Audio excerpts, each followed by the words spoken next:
Hello everyone, it's Henry on the live stream. I appreciate you all for tuning in. I hope everyone can hear me and can see my screen very clearly. If you cannot hear me or cannot see my screen very clearly, please indicate so that I can have that fixed before we commence.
So I'm also going to be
So if you can't hear me or you can't see my screen, please indicate so that I can have that fixed before we commence.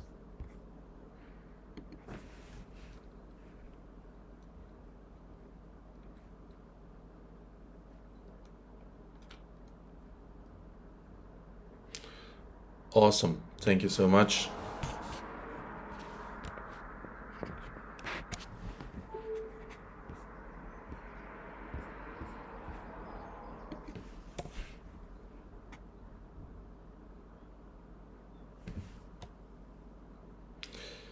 Okay, sound is not great. So how about now? Is the sound better now?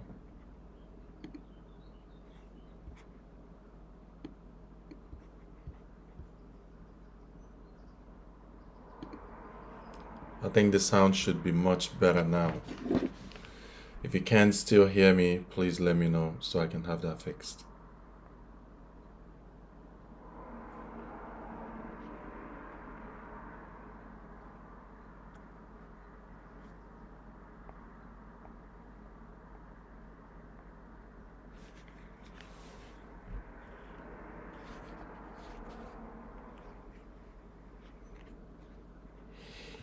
All right, amazing. Thank you so much, Peter Mosey, for your confirmation. Thank you.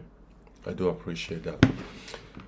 So now let's get to the charts. So looking at the US dollar in today's live stream, we're going to start by looking at the US dollar, what the market is doing so far. And if we go to the weekly time frame, you can already see on the weekly time frame, this is our range low and this is our range high. So this is the range low, range high that we're working with, and we're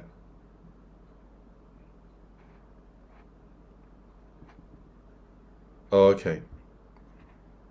So this is the range low and the range high that we're working with, and whatever we anticipate, and whether we want to continue to the upside or to the downside, we want to, if we're bullish, we want to buy at discount. If we're bearish, we want to sell at premium. And in this case right now, you can see how nicely price came down into the discount position. And after coming down into a discount, you can see what happened right there, an accumulation. And then we're seeing this impulsive move to the upside. And now where are we at right now? We're currently at an extreme premium. Right now, price is resting at an extreme premium, and we do have a high impact news coming out today. So we're anticipating to see what the high impact news is going to do in the marketplace. And one thing to understand is this kind of high impact news like the CPI, they usually tend to, if we're bullish, they tend to take price to premium. If we're bullish, they tend to take price to a discount. If we're bearish, they tend to take price to a premium to potentially drop. So in this case, previous months, the CPI numbers came out on the 15th of, I think it was on 15th of May, if I'm not mistaken. So let's go to daily time frame. So around 15th of May, that was when we had the previous CPI numbers. And right here, this was the day the CPI numbers came out on the 15th of May, and look what happened with that. It took price to the upside, and then after that we saw it drop later on, like 2 weeks later. So but within the day of that CPI news, you can see the impact it had in the marketplace. So in the case where we're bullish, we'll be anticipating to see the CPI numbers potentially take price to a discount, and then we can potentially see a continuation to the upside. I'm also going to show you what this looks like on Euro and in Aussie as well, so you can understand the impact of this news event. And the reason why it's very essential to understand that, backtest the data to have a better understanding of what does price usually do on days like this, because having that understanding can help you better know whether you want to be a buyer or a seller, and then you can merge that with technical analysis to better understand what you're doing. And also know that trading news events like this, it creates low probability in the market. And also, if you're someone who's trading like for a prop firm or something, a lot of them don't allow you to trade during the news event, and if you do trade, you can take significant losses if the market goes against you. You can be risking maybe 0.2% or 3%, 0.3%, and if the market takes you out, you can potentially lose like 2% of your account when you were literally risking 0.2%, and you get taken out, you can lose 1% or 2% of your account. So that is why a lot of the time, a lot of prop firms will tell you not to trade the news events like the CPI, non-farm payroll, and all the rest of them. Now, in today's case, personally, as you can see so far, price is resting at an extreme premium zone.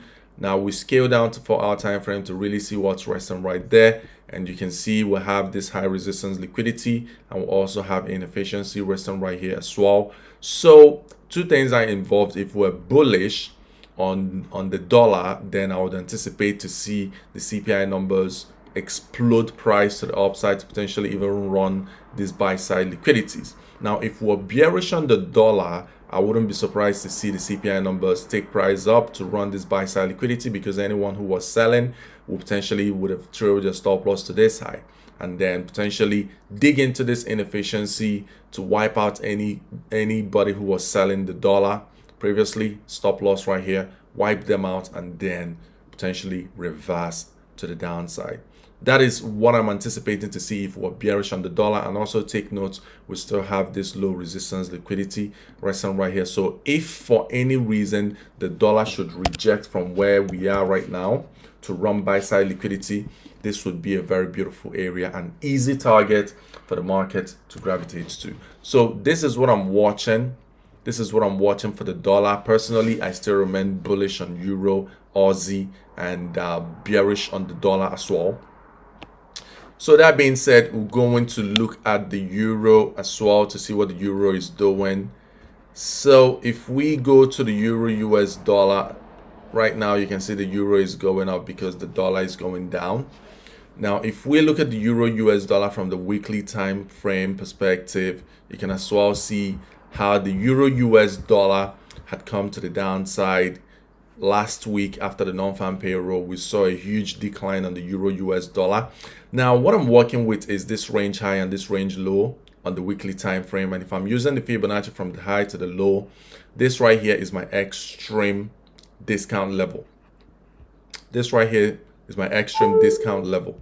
So if I want to buy euro, I'll most preferably want to buy it from this extreme discount zone. So if euro comes in here, I'll be looking for a buy to potentially continue to the upside, because this area is a very key level, extreme discount zone. And if we now start to scale down to see what's in there, you can see basically on the daily time frame, this is our overall daily swing high, swing low. This is a break of structure on the daily. This is the major down close candles before an expansion to the upside. Now, we still have this as a down close candle, but you can basically see that this one looks much better for a down close candle more than this one. This one could have worked, but eventually you can see how price still rallied went to the downside and took the liquidity from the sell side liquidity. We were basically trying to buy this around this key level yesterday, but unfortunately that trade didn't work out. Price just went and took the lows, which was already showing us a telltale sign that this low is going to be the next run on liquidity, and price eventually took the low. And now we're working with this key level being the extreme discount. If we now scale down to 4-hour time frame, and on the 4-hour time frame, you can see the last down close candle before expansion to break the structure. And look, the bodies of the candle wasn't really retested, so price can still decide to come back to retest this key level. And we also have an inefficiency resting right there as well. I'm going to zoom in so you can see the inefficiency. So you can see right there we have this inefficiency resting right there as well. So if price should come down into that zone to mitigate this inefficiency on the 4-hour time frame, I'll be looking forward to see a 15-minute shift to market structure. If I see a 15-minute shift to market structure, then I'll be looking for a buy on the euro US dollar from this key level to potentially continue to the upside. And I'll be targeting the low resistance liquidities resting right here at the high, and also this low resistance liquidity resting here at the highs as well. So like I was talking about the previous month when we had the CPI news, which was around last month was May, so around May 15th, May 15th, that was when we had the high impact news on the that was when we have the CPI numbers come out. So I've already outlined this on one of the charts, so I'm just going to use that. So right here you can see that May 15th right here, that was when we had the high impact news, the CPI numbers came out, and you can see the impact it had in the market. May 15th, what it did was it took price at the upside, and we had this huge surge to the upside to rally above the previous daily high. And after that, price was in a consolidation, and then run on buy stops, and the next thing we saw was displacement to the downside to run sell side liquidities. So you can see the impact, how this impacts the market. But in today's case, you will notice in today's case, we have a whole lot of high impact news in today's case. So in today, Wednesday, you can see right here, 1:30 p.m., we have core CPI, another one CPI, and then this CPI month to month, year on year. And we also have this 7 p.m. news. I've always talked about this 7 p.m. news. It's usually literally one of the most volatile news events that I've ever experienced in my entire career. This is one of the most volatile, and if you're on the trade, make sure you protect yourself, because this can take price either way up or down, and it can really create a lot of volatility in the marketplace. So that is why, if you're a new trader, just try to avoid this news event. But personally, what I'm working with is the overall direction of the market. If the market is bullish, I'll be looking for price to come to discount zone or extreme discount, and then I'll look for a shift in market structure and buy. Whether there's a news event or not, I will look for potential entry into the market. So the only thing I'll use the news event for would be for the reason to bring in volatility into the market. So in this case, as you can see, we have 1:30 p.m. today, volatility, 3 high impact news, and 7 o'clock p.m. today, volatility again, 3 high impact news, and 7:30 we also have another one. So that's about 7 high impact news events today. So that will bring a whole lot of volatility into the market. So if we're bullish, I would like to see a huge surge to the upside. If we're bearish, I'd like to see a huge displacement to the downside. So either way, price can still use this news event to run sell side liquidity and then run buy side liquidity. That is 1000% possible. That is actually what I'm anticipating to see, for price to use the news event to run sell side and then potentially run buy side. Because if you run sell side, most traders are going to be looking for a sell, and then running the buy side will be liquidating every single person that has been trying to sell this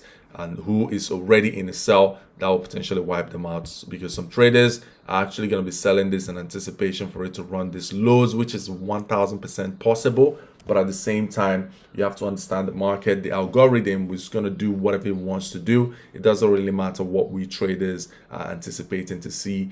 The algorithm is already designed. The algorithm today knows where it's headed. It knows whether it's going to run the buy side liquidity or the sell side liquidity.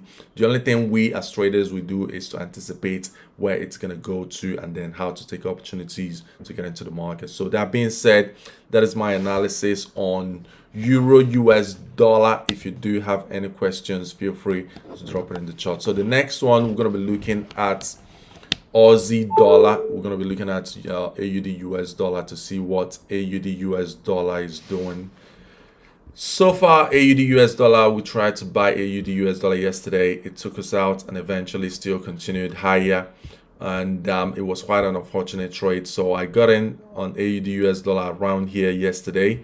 Price rallied to the upside, gave us a little bit of profit, reversed, wiped the stop losses, and then still continued higher. So I didn't really want to just keep jumping into it again and again. I just didn't like the setup anymore.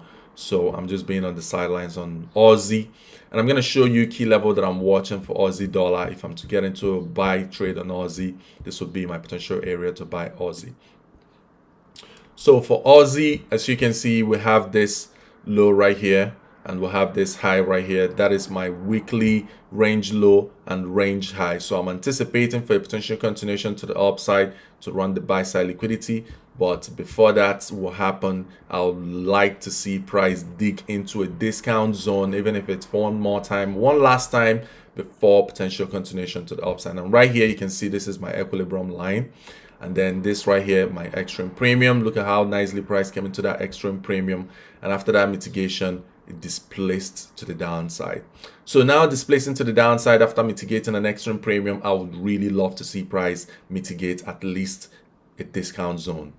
And where's the discount zone? Anything below this equilibrium line is a discount zone. So right here, and then I'm now looking for key levels that price potentially come down into a discount to use as support. And what do I see right here? I see an inefficiency resting right there very beautifully, and you can see how price has literally been avoiding that inefficiency, avoiding the equilibrium, coming very close, displacing to the upside. Now what I'm anticipating to see for me to look for a buy on Aussie dollar would be for a potential impulse move to the downside to mitigate this key level. If I do see Aussie drop to the downside to mitigate this key level, I will be all eyes on Aussie. I'll be looking for a trade entry on Aussie. It's a high probability trade entry because we'll be buying from a discount zone on the weekly position, and we already know the drawn liquidity is going to be the inefficiency on the weekly time frame as well. So once I do see price mitigate this key level, I'll be looking for a buy setup. So we'll now scale down to the daily time frame to have a better understanding what the market is doing. And right here on the daily time frame as well, we can still see very clear as day that there's an inefficiency present on the daily time frame. Now the next thing we do is now start to scale down to look further in depth to have a better understanding what the market is doing. And as you can see, price has been creating a low, a high, a low, a high, a low, and a higher high right here. So I really didn't want to see price violate this low, but you can also see how choppy this price action has been. So if we're going to be bullish on Aussie to continue higher, then with the high impact news coming out today, what I would anticipate to see would be impulse move to run this buy side liquidities. That's what I would anticipate to see. But if price does not do this right here, If price does not do this, then this is the next thing I'll anticipate to see. This is the next one. So it's either price is going to have an impulse move with the news event coming out today, impulsively going to the upside to run these buy sides, or it will impulsively drop to the downside to run the sell side liquidities right here. And also to mitigate this inefficiency resting right here on the 4-hour time frame, running the sell side, because there's so much sell side liquidity resting right here, because anyone who was in a buy position, their stop losses would have been right here in anticipation for this to continue higher. A lot of traders will trade in the swing low, swing high, swing low, swing high. All their stop losses will be resting right here because they believe that for price to run this low, it means we are bearish, which is 100% very possible. If we run this low, we could potentially be bearish. But the reason why I will not be bearish if we run that low is because that low on the weekly time frame is my discount zone. So price could potentially want to run the liquidity on the discount zone on the weekly time frame and then potentially continue. And the weekly time frame, this right here is bullish. We were trending to the downside, creating lower high, lower low, lower high, lower low. We created a higher high breaking structure right here. So it's very ideal to see price have a retest at the discount zone before a potential continuation to the upside. So this is what I'm watching on Aussie dollar. I'm not really going to be chasing the market today. I'm just going to be on the sidelines. I'm not going to be chasing the news events. I'm just going to be on the sidelines waiting at my key levels. If price comes into my key level, then I will execute. So be on the lookout for the news event today by 1:30, by 7 p.m. If I do see anything interesting, if price should come to my key levels due to the news event, I will execute. But if not, I'll just be on the sidelines for today. So that is my analysis on Aussie dollar, my analysis on euro, my analysis on the dollar itself, and we'll also take a look at gold. You can see how everything is aligning, getting closer and closer to the points of interest where we've also always wanted to buy it. You can also see for gold as well. Gold is having a very similar price action like Aussie dollar, just having this choppy price action. Personally, for gold, this is the only thing I would like to see on gold. I would just want to see the news events just displace price on gold to the downside to mitigate this key level, because it's way overdue for gold to come to this key level. We've literally had since May 20th, almost a month now, we've literally had gold just going to the downside, despite the fact that we're bullish on gold. But since last month 20th, we've been trending to the downside. So personally, I haven't really traded gold since then because I really don't like to counter trend. I only like to focus on the overall trend. I'm a pro trend trader. I just want to follow the trend. Trading with the trend is a lot more easier than trying to counter trend. A lot of times, counter trending can create a lot of confusion, because now you're trying to sell it and then later on you're trying to buy it and then you're trying to buy it and then you're trying to sell it. Before you know it, you get confused what the overall market direction is. But personally, I always like to stick to my bias. If it's bullish, I will only look for a buy. When it comes to discount, I'll buy. If I don't get into a good trade, I'll wait for another setup. And if the next one is not the best, I'll still wait for another one, and it's still going to be the same bias, buying it again and again and again and again until the trade goes towards my direction. And that means that out of 10 trades, I am very confident that all I need is just 3 trades and I'll be in massive profit. I don't need 50% of the trade to work. I just need 1 to work out and I'm in break even, and the second one to work out and I'm in profit, the third one working out of the 10 trades and I'm in a very good, comfortable position for the rest of the month. So that is basically how I trade. And that's why most of the time when I share my trade ideas, it's always one direction. It's never today I'm buying it, tomorrow I'm selling it, tomorrow I'm buying it, tomorrow I'm selling it. I really don't trade like that. I just trade one direction. Buy, buy, buy, buy, buy. If I'm bearish, I'm only going to sell, sell, sell, sell, sell. So that being said, this is my key level I'm waiting for on gold, and hopefully we do see gold come to the key level and we can look for a potential buy on gold. So that is my analysis for the forex pairs, and in the next live stream we're going to look at the Nasdaq, and we'll also look at Ethereum as well to see potential areas we're anticipating to see price come into for us to get into a buy position, because between both of them I still remain very bullish and I'm still looking for a potential continuation to the upside. So that is my analysis, and I appreciate every single one of you that tuned in. If you do have any questions at all, feel free to drop it in the chat. And until the next time, I'll talk to you soon. Have an amazing day, everyone.